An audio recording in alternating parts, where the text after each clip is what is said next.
Welcome to the Deep Dive. We're here to sift through a whole stack of sources, pull out the really potent insights, and help you get up to speed fast. And today, we're really digging into a phrase that's just, well, it's everywhere. You probably say it all the time without even thinking. I don't like that. Yeah, it feels so harmless, right? Stating a preference. Exactly. But what if that simple phrase is actually like a mental black hole, sucking in all sorts of complex reasons without a second glance? I mean, get this. The research suggests you make somewhere between 33,000 and 35,000 decisions every single day. 35,000, that's staggering. It is. And a lot of those are what they call remotely conscious, basically automatic choices you barely even register making. Wow. Okay, so you have to wonder, how much mental energy is that just draining away? Right. So that's our mission for this deep dive then. We're going to unpack why we rely so much on I don't like that as this major mental shortcut, especially now in this crazy attention economy. We want to look at the hidden costs, the unintended side effects of this reflex. And, crucially, figure out how you can maybe approach your preferences with a bit more intention, maybe a bit less limitation. Because this isn't just trivial stuff like choosing tea over coffee. No, not at all. This little phrase can genuinely shape your experiences, how you connect with people, even how you see yourself, your identity. Absolutely. In a world where time, energy, focus, they all feel so limited, right? I don't like that becomes this super efficient, instant verdict. Yeah, let's just bypass the thinking and move on, like a mental trapdoor. Oh, trapdoor, yeah, quick and easy. But, okay, while that speed sounds good, the sources we looked at really emphasize that this convenience, well, it comes at a price. A big price sometimes. We skip figuring out the why. Why are we dismissing this thing? Why squash all these different potential reasons into one tiny generic phrase? It's fascinating when you break it down. The reasons are so diverse, but they all end up in the same don't like box. Like what kind of reason? Well, sometimes it's purely sensory, right? Like actual physical discomfort. Yeah. Maybe the bitterness of broccoli, or a specific smell, or weird texture. A physiological nope. Okay, that makes sense. Or it could be about risk, couldn't it? Risk aversion. Totally. You avoid certain travel spots because of some vague feeling of danger, maybe? Or you won't try a certain activity because you have this unfounded fear of getting hurt. It feels like I don't like it, but underneath, it's really about avoiding a perceived threat. Precisely. And then there are value judgments hidden in there, too. How so?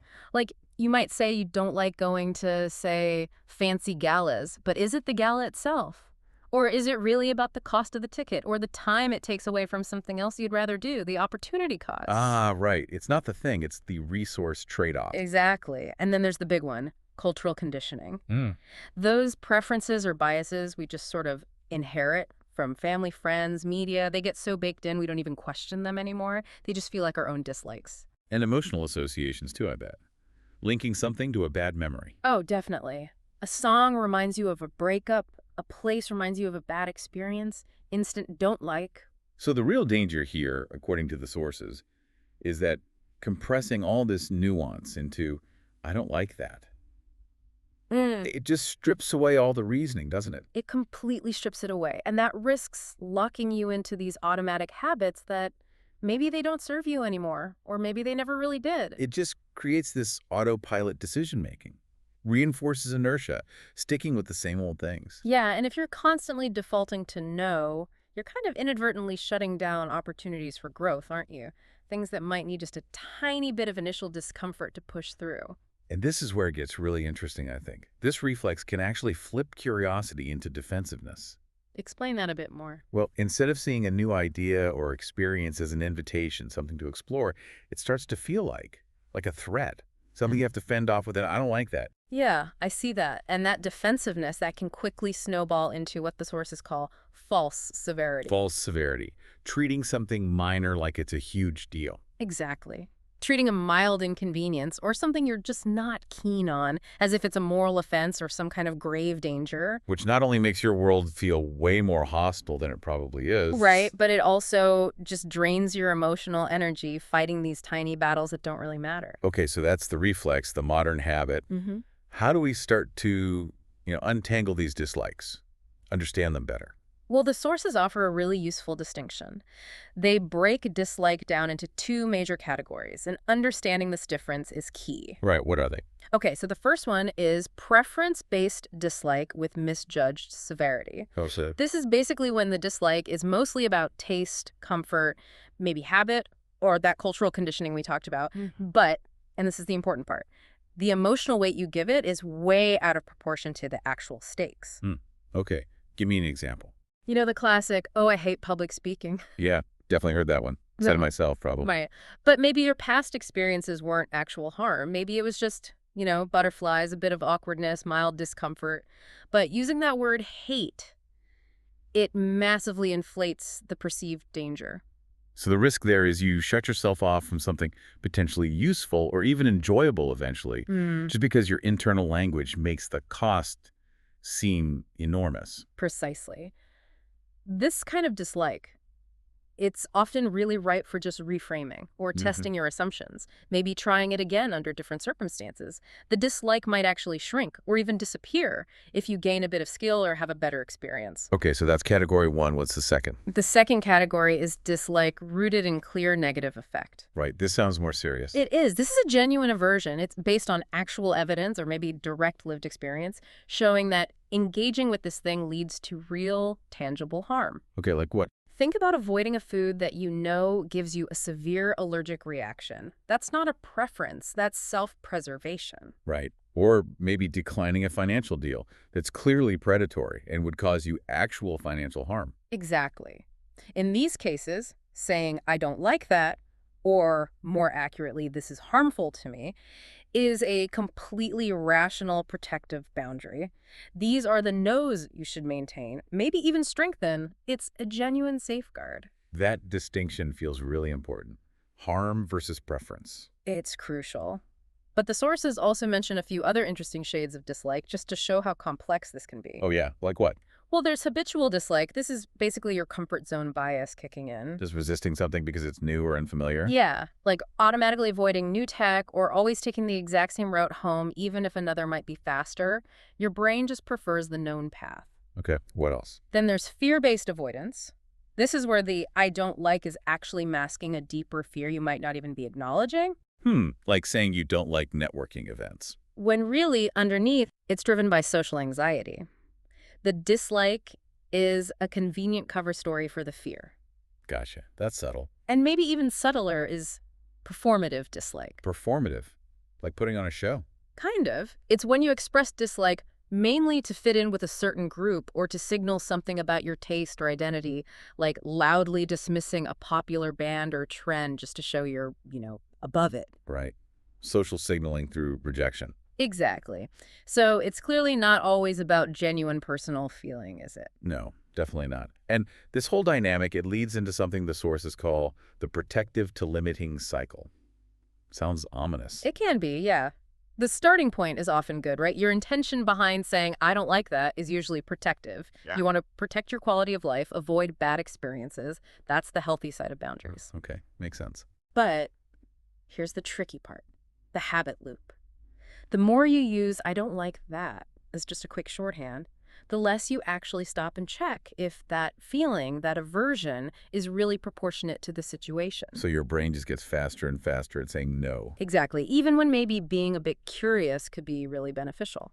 It's that classic status quo bias, hard at work, we just instinctively prefer things to stay the same, even if change might be good for us. And the knock-on effects of that, the inverse consequences, they seem pretty significant for your life. They really are. It starts to gradually narrow your worldview. It creates what the sources call opportunity blindness. Opportunity blindness. Like you literally just don't see chances that could enrich your life. Activities, people, ideas. You miss them entirely. And it also tends to lower your resilience. You become less adaptable when change inevitably happens. And it can lead to this creeping sense of, boredom, stagnation, because you're constantly filtering out novelty. And ultimately, it can lead to identity rigidity, you said. Yeah. You start defining yourself more by what you avoid than by what you seek out. And here's the really deceptive part. It feels safe. It feels like you're keeping your life neat, tidy, comfortable.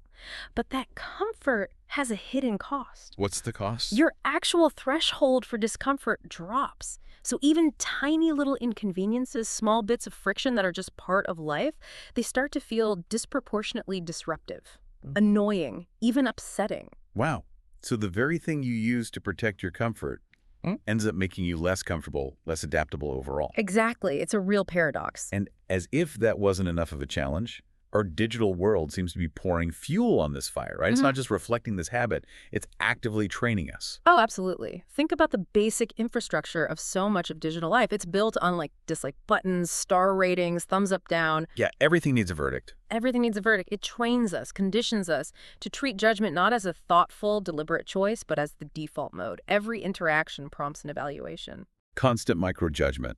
Rating the app, rating the driver, rating the article. Was this review helpful? Yes, no. All the time. And over time, consumption and judgment just become fused together. They're inseparable. So how does that shift our emotional framework? Well, we start instinctively asking, do I like this? Do I approve? Before we ask, what am I actually feeling here? What could I learn? What's interesting about this? It leads to that binary thing, right? Just yes, no, good, bad, simplifies everything. Totally simplifies it. Collapses complex reactions into a simple thumbs up or down. And it also creates expectation inflation. Expectation inflation. Yeah, if everything is rateable, we start expecting everything to hit this high bar, often an unrealistic one. So even tiny flaws, minor imperfections, they start to feel like deal breakers. And the weird effect is we might end up over-investing emotionally in trivial things we can easily rate. While underinvesting in experiences that are maybe deeper, more nuanced, but don't give us that instant, hit. Which loops us right back to that mind-boggling number, 33,000 to 35,000 decisions a day. That sheer volume forces the brain into super fast filtering mode. It's such a stark contrast to, say, ancestral life, isn't it? Where choices were much more limited by survival needs, by the seasons, by cultural norms. Yeah, sensory judgment back then was probably more about, is this berry safe to eat? Not, do I like the ambiance in this particular cave? Exactly. Whereas now we have this explosion of choice, thousands of items in the supermarket, infinite menus on streaming services, global trade bringing everything to our doorstep. Plus the sheer density of information bombarding us. The social visibility where every choice feels like a statement about who we are. The constant pressure to be efficient, the gamification of everything where it feels like life is scored and ranked. It just means we're constantly evaluating, constantly filtering. Non-stop. And the cognitive consequences are pretty well documented, aren't they? Oh, yeah. Decision fatigue, for one. Just getting worn out by choosing so your thinking gets fuzzier. Bounded rationality. That's the idea that our brains just can't process everything perfectly, so we settle for good enough. Right. We satisfy, so we don't optimize. And then there's choice overload. Right. That paradox where having too many options actually makes us less satisfied, more prone to regret. Okay, so all of this, the volume, the digital training, the consequences, it sets the stage for this really powerful cycle the sources describe, the decision filter label identity loop. Yes. This is where it gets really, really interesting. It explains so much about how we build these mental walls around ourselves, almost without noticing. Okay, walk us through it. How does this loop work? All right, so it starts, obviously, with a decision. You're faced with a choice. Could it be big, could be tiny. Happens thousands of times a day. Right. Brain has to cope. So, step 2. Your brain is forced to filter. It uses that rapid-fire yes, no, like, dislike sorting to save time and energy. But here's the crucial bit. That fast filter isn't very sophisticated. It struggles to tell the difference between This is actively bad for me, avoid, and this just isn't relevant or appealing right now. It's kind of a blunt instrument. Okay, so it filters something out, maybe just for temporary reasons. What happens next? Next comes the label. To get closure, to make the filtering feel efficient and final, your brain often slaps a mental tag on the rejected item, a dislike label. So it's like telling itself, decision made, move on, don't need to think about that again. Exactly. And the danger is that these temporary passes, these context-specific rejections, or even just neutral indifference, they harden into what feel like permanent aversions. And then the final step. It solidifies into your identity. Over time, all these accumulated dislike labels, these rejections, they start to form your taste profile. It becomes part of who you are, the person who doesn't like sci-fi or spicy food or modern art or whatever it is. And digital platforms love this, right? Okay. They reinforce it by showing you more of what you already like and hiding what you've disliked. Totally. And the social visibility aspect means your dislikes become part of your public persona, something you may even feel the need to defend. And then the loop comes back around. Right back to the beginning, that solidified identity, that sense of I'm the kind of person who doesn't like X, makes your future filtering even faster, even harsher. Your comfort zone shrinks a little more. Wow. So the loop is efficient, definitely, but it's got this built-in bias towards just repetition and narrowing. Exactly. It explains why sometimes the internet can start to feel smaller, even though it's vast. Why certain foods or hobbies never, ever get a second chance. And why, paradoxically, we can end up feeling bored, even when surrounded by infinite variety. We're stuck in our own filter loop. It's a powerful image, this self-reinforcing system that both protects us and kind of subtly walls us in. Precisely. Each cycle reinforces the walls. Okay, so what do we do? If this loop is so powerful, how do we break out? The goal isn't to suddenly love everything, is it? That sounds exhausting and maybe not even wise. No, absolutely not. It's not about radical, uncritical openness. It's about cultivating intentionality, being more conscious and deliberate about which filters you maybe want to loosen just a little bit and when.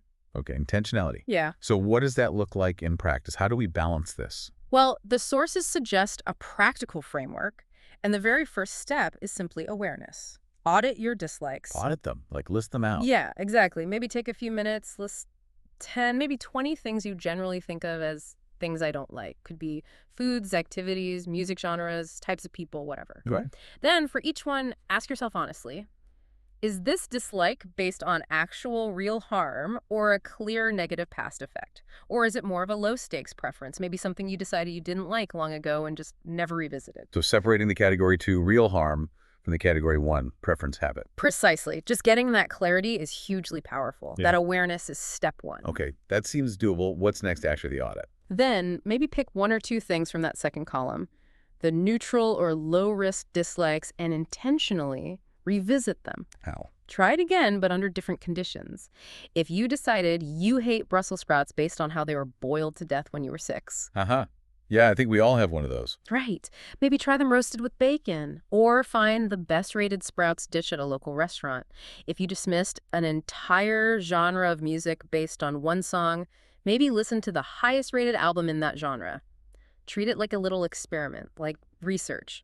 Low stakes. Okay, approach it with curiosity, not judgment. I like that. And another key thing is language. Try to use not yet instead of never. Ah, that reframing again. It's so powerful. Never just slams the door shut. It hardwires the dislike into your identity, but saying, I haven't liked that so far or hasn't clicked for me yet, it leaves the door open. It acknowledges past experience without making it a permanent verdict. That feels much less rigid, yeah. Yeah. It allows for change. It does. And Right. building on that idea of low stakes, try to create micro challenges. Tiny experiments. Exactly.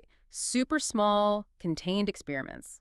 Listen to just the first 5 minutes of a podcast in a genre you usually avoid. Order one unfamiliar appetizer alongside your usual main course. The barrier to entry is tiny, but the potential upside finding something new you actually enjoy is surprisingly high. Makes sense. Small bets, potentially big rewards for your experience. And also, consciously try to separate filtering from labeling. This goes back to the loop. Remember, filtering is just resource management. It's okay to say, I don't have the time or energy for this right now. But that doesn't mean you have to slap the I hate this forever label on it. Exactly. Filtering is tactical, temporary. Labeling is strategic, identity forming, and often permanent. You can skip something today without branding it as fundamentally bad or not for me. Okay, that's a helpful distinction. Manage resources without building identity walls. And one last practical tip, keep a curiosity reservoir. A what now? Haha, just a running list. Maybe a notebook or a phone note. Call it things I'm curious about but haven't tried yet. Okay. When you find yourself defaulting to the same old routine or feeling a bit bored, glance at that list. Pick something small from it. It helps actively combat that default weed it out loop and replace it with a more expansive, try and see, mindset. So it's about actively feeding your curiosity muscle. Exactly. And just to be super clear again, Yeah. none of this is about abandoning genuine boundaries. If something is truly harmful, toxic, or goes against your core values, absolutely maintain that boundary. That's healthy self-respect. Right. This is about the other stuff, the forgotten preferences, the untested assumptions, the habitual no's. That's the zone we're exploring. Okay, so let's say someone doesn't do this. They stick with the comfort-first mindset, always filtering, always avoiding novelty. What do the potential futures look like according to the sources? They sound a bit bleak.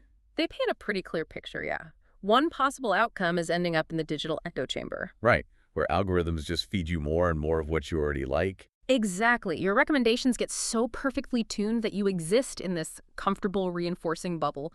Your worldview solidifies. Anything different, any disagreement starts to feel not just wrong, but personally threatening. And that curiosity muscle, it just withers away from lack of use. Okay, that sounds isolating. What else? Then there's the comfort zone plateau. Life just becomes this predictable loop.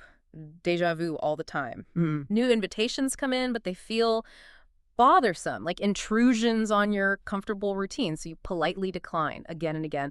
The result is, sure, low stress maybe, but also low excitement, fewer new stories to tell, and this weird feeling that time is speeding up because all the days blend together. Yeah, less friction, but also less texture to life. Exactly. And maybe the most insidious one is the boredom paradox. How is that a paradox? Because you're optimizing constantly for comfort and pleasure, right? Always taking the path of least resistance. But eventually the highs start to flatten out. Novelty needs to be more and more intense to give you the same buzz. So everyday life just starts to feel dull. Really dull. Because your brain gets trained to expect constant, effortless stimulation or perfect alignment with your preferences. You might even blame the world for being boring when actually it's often a consequence of your own narrowed range of experience. Wow. Okay, so across these scenarios, the echo chamber, the plateau, the paradox, there are common threads, aren't there? Definitely. Curiosity atrophies. Identity becomes rigid, brittle, your personal narrative gets repetitive, and crucially, your emotional range, your ability to feel a wide spectrum of things, both good and bad, starts to shrink. And this habit, this strict filtering based on personal likes, it must have a big impact on relationships too. Oh, huge. Think about it. Missed opportunities for bonding. When you always decline invitations because, I don't really like that activity, you're not just saying no to the activity. You're saying no to sharing an experience with that person, even if the thing itself isn't your favorite. Exactly. And over time, this can send a subtle but clear signal of disinterest. Even if you don't mean it that way, repeated no's based on preference can feel like a rejection of the other person's world, their interests. Yeah, I can see that. So many connections deepen when you do something new together, step outside the usual routine. Absolutely. You miss out on building those shared stories, those moments of mutual growth or discovery, if you're always sticking to your pre-approved list. So what's the alternative mindset in relationships? The sources talk about cultivating a bridge-building mindset. The key idea is you don't have to love what the other person loves, but you can choose to love that they love it. Say more about that. It means showing up sometimes, being present for their interest, even if it's not yours. Going to the concert, trying the restaurant, watching the game. The act itself might be neutral for you, but the message it sends is powerful. I care about you enough to meet you in your Winold for a while. That's a really different way to frame it. It's about connection, not just preference. Connection over preference, exactly. And again, we need to be really clear about the difference between healthy, deliberate boundaries and this reflexive comfort-first avoidance. Right. Boundaries are essential. Essential. They protect your safety, your well-being, your core values from actual harm. Like someone in recovery avoiding situations with heavy drinking. That's a conscious, intentional act of self-respect. Comfort-first avoidance. That's different. It's different. It's more about sidestepping discomfort, inconvenience, boredom, or just mild disinterest rather than actual harm. Like saying no to a friend's art gallery opening just because, I'm not really into galleries. It's safe, it matters to them, but you skip it for minor preference reasons. And even though they might feel similar inside or look the same from the outside, The intention and the pattern are different. Boundaries preserve the self in a healthy way. Chronic comfort avoidance, while minimizing disruption, can slowly, subtly erode the shared space, the connection in a relationship. okay, that's a lot to think about. Let's try and pull together the main takeaways from this deep dive. What are the core insights? Okay, first big one. In this world of overwhelming choice, especially online, the sheer volume of decisions forces "I don't like that" into becoming almost a default filtering habit, just to cope. Right. And second, when choice is abundant, that dislike often gets tangled up with your identity. It becomes who you are, which makes it much harder to challenge later on. Third, that seemingly cozy comfort-first approach to life, it has real hidden costs. It can quietly lead you into echo chambers, stagnation, and paradoxically even deep boredom. Fourth, our modern digital culture, with its constant rating and judging, actively wears away at that neutral zone, the space where you can just be indifferent or curious without needing an instant verdict. Fifth, your curiosity really is like a muscle. If you don't exercise it, your emotional range, your sense of growth, your ability to connect with new things, it can genuinely diminish over time. And finally, maybe the most crucial point, openness needs to be selective, not reckless. The real skill is learning to tell the difference between genuine harm, things that need a firm boundary, and harmless preference, which is often where the easiest, most surprising opportunities for enjoyment, learning, and connection actually lie. Well summarized, it's all about that discernment. So here's a final thought for you to take away and maybe mull over. In this modern world where options seem infinite, where you can access almost anything instantly, maybe the real scarcity isn't options at all. What is it then? Maybe it's attention. Maybe it's genuine openness. Maybe it's depth. And when "I don't like that" becomes just an automatic, unchecked reflex, it can quietly shift from being a protective boundary. Into becoming a kind of cage. A comfortable cage, maybe, but still a cage you built yourself. Being more intentional here, it doesn't mean you have to say yes to everything. That's not the point. No, the point is recognizing the difference between protecting yourself from real, genuine harm and just protecting yourself from the friction that's necessary for growth. Because, as the sources suggest, the path that feels safest and most comfortable in the short term. Often becomes the dullest, most stagnant path in the long term.